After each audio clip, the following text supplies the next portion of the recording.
এই বাংলাদেশের ভবিষ্যতের প্রজন্ম যে ঝুঁকির মধ্যে পড়ছে, মনে রাখতে হবে মাথা যদি পচা শুরু করে, সেই পচা থেকে কিন্তু লেজ কখনোই বেঁচে থাকে না।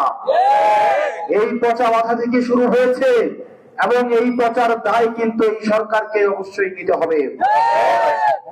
প্রিয় নেসারাবাদবাসী, আমরা দেখতে পেলাম এই সরকার আসার পরে ইরান যুদ্ধের অজুহাতে আপনারা দেখেছেন জ্বালানি তেলের যে মূল্য বৃদ্ধি করেছে, এই জ্বালানি তেলের মূল্য আর কমানোর কোন ধরনের ব্যবস্থা নেওয়া হয়নি। এই সরকার আসার পর থেকে লোডশেডিং এর মাত্রা এমন পর্যায়ে গিয়েছে, গ্রামে গঞ্জে এখন বিদ্যুৎ মাঝে মাঝে আসে, বেশিরভাগ সময় থাকে না, মাঝে মাঝে আসে, এবং সরকার গ্রামের মানুষের হাতে ইলেকট্রিসিটির পরিবর্তে হারিকেন আর মোমবাতি তুলে দিয়েছে। প্রিয় নেসারাবাদবাসী, সরকার দ্রব্যমূল্যের নিয়ন্ত্রণে, লাগামহীন দ্রব্যমূল্যের নিয়ন্ত্রণ, বাজারে বাজারে অস্বস্তি, সরকারি চাকরিজীবীদের বেতন বাড়ানোর কথা বলে ইতিমধ্যেই আমরা দেখতে পেয়েছি বিভিন্ন জিনিসের দাম বৃদ্ধি পাচ্ছে।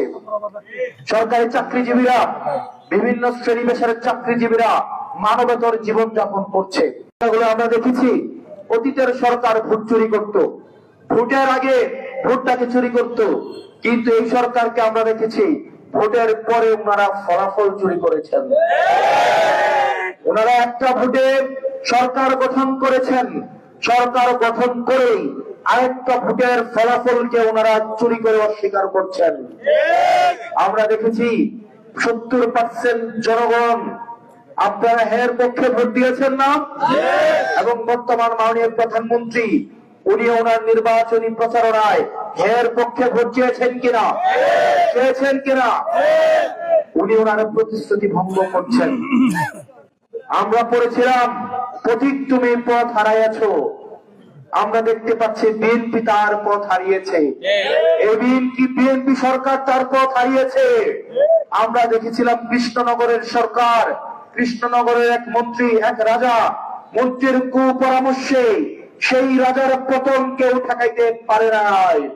ঠিক একইভাবে আমরা দেখতে পাচ্ছি কৃষ্ণনগরের মতো কিছু মন্ত্রী কুপরামর্শে এই বিএনপি সরকার পথ হারানোর উপক্রম হয়েছে।